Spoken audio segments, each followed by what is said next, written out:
Now, if you're not familiar with the term kaiju, it refers to giant monster what often wreck cities, fight heroes, cause chaos, yada yada yada. Basically, the kind of beasts that are perfect for epic battles, like Godzilla, Ultraman, Power Rangers, Pacific Rim. The concept of kaiju has been a staple in popular culture for decades, so it's no surprise that anime would jump in on the action. But Kaiju number 8 puts a twist in the genre. Instead of the usual humans versus monsters setup, we have a protagonist that actually becomes a kaiju himself, while keeping his humanity still intact. So let's break it all down here in Kaiju number 8 video. I don't know why I said video, but just fucking watch, damn it.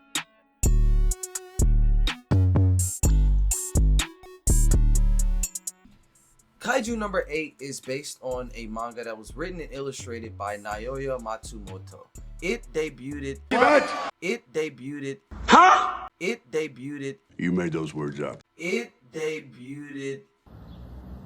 Man, what the fuck is you talking about? What the fuck was that? I'm sorry, man. It debuted in Shonen Jump Plus in July 2020 and quickly gained a huge following thanks to its unique premise, intense action, and strong character designs. The anime adaptation was handled by Production IG, a studio with an impressive track record. You might know them from Psycho Pass, Blood Sea, Blood Plus, Prince of Tennis, Hyaku, and even Attack on Titan Junior High. Now, let's address the elephant, or rather, the spiral in the room. And yes, Production IG is also involved with the adaptation of Uzumaki. And look, I know the expectations was all over the place, and I myself even put a bad review of this anime. But every studio has their hits and their misses, and Kaiju number 8 gives them another shot to show what they're capable of.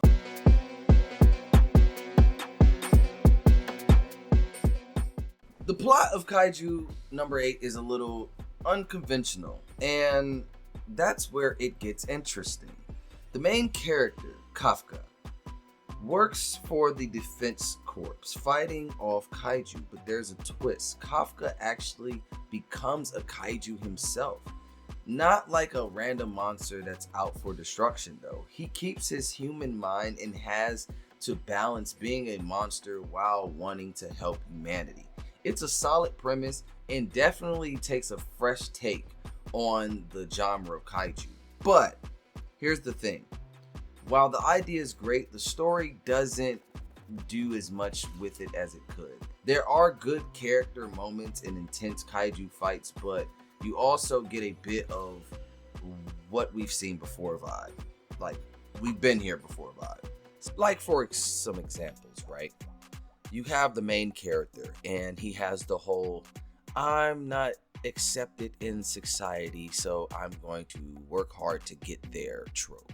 And the whole, I'm going to work myself to a certain point just so I can be right beside this girl that I was raised with, who happens to be the love of my life.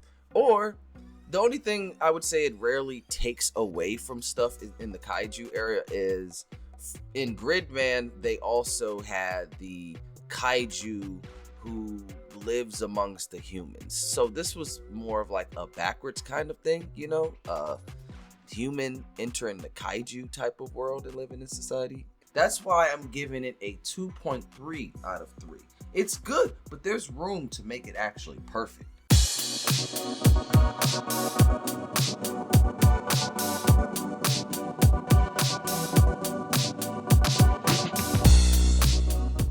The world of Kaiju number 8 is familiar but effective. Humanity is under constant attack from kaiju, and in response, the Defense Force has developed specialized teams, weapons, tactics, and combat these monstrous threats. The setting feels materialized, and the stakes are clear when the kaiju show up. They bring serious destruction, designs of the kaiju are very solid, and the technology used in the fight it's very interesting. But we don't get a deep dive into the world outside of the battlefield. There's not much exploration to the society and how they function beyond the military aspect. How people live under the looming kaiju threat or a deeper history of these monsters. It's a serviceable world, but it becomes more immersive. And that's why I'm going to give it a 1.4 out of 3. It has so many aspects of its world that it can explore. I understand it's only been 12 episodes, but and I do probably need to start reading the manga and probably find out some more information. But as far as the anime goes and stands, it's a 1.4.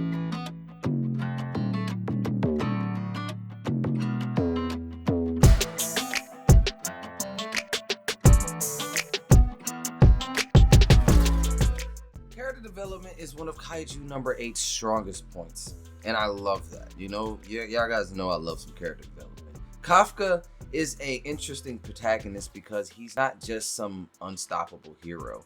He's got real struggles. He's older than your typical shonen protagonist, which kind of hurts for me to say that because he's kind of around my age. Stuck in a dead-end job and struggling to achieve his dreams of joining the defense force. On top of that, I'm going to stop right there. The reason why this really hits much to me, like I said, Kafka is around my age. And me, I, just like him, have lived a life, full life. I really am appreciative of what I have. I have 2 beautiful kids. I have a great family. I have wonderful friends. I can actually say that I love where I am, and then I'm loving what I'm doing right now, especially. I've always had the dream of, since I was a kid, just like Kafka, to become a professional wrestler. And just like him, wanted to fight fucking kaiju.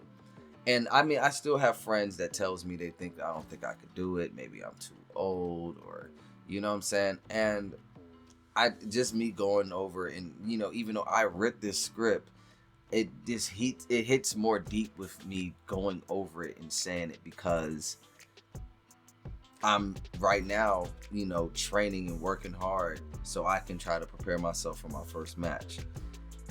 It's just really, I just, sorry for whatever, just a little touching moment. Okay. All right. Back to your regular scheduled program.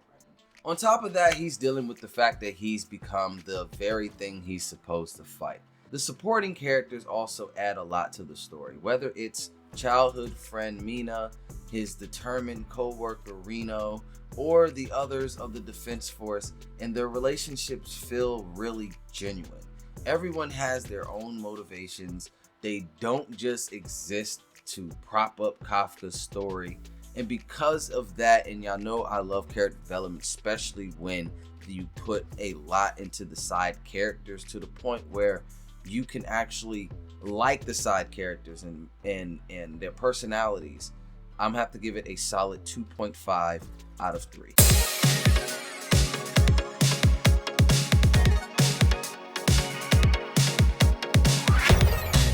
Let's talk about animation. The Kaiju number 8 looks great. Kaiju fights are fast-paced and intense, and with excellent use of scale to show just how massive these creatures are. Kafka transformation sequence are animated beautifully, and the battles have weight to them. You feel the impact of every punch, blast, explosion. The environments are detailed, the character designs stay faithful to the manga, and the fight choreography is on point. There are a few moments where the animation slows down a bit, but overall, the quality is impressive, and because of that, highest quality animated animes, I would say at least top 5 of 2024. So that's why it's getting a 2.8 out of 3. Way to redeem yourself, Production IG.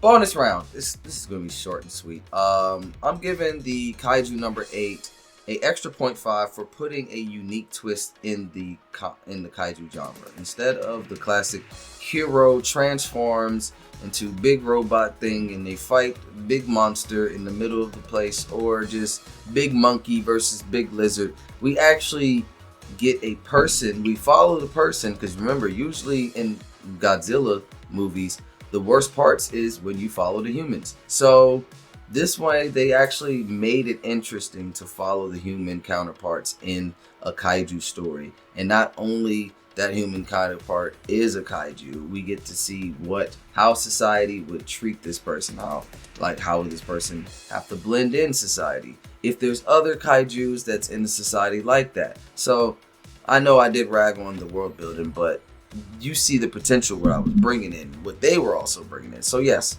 I'm still gonna give them an extra 0.5 for their twist on the genre at its whole.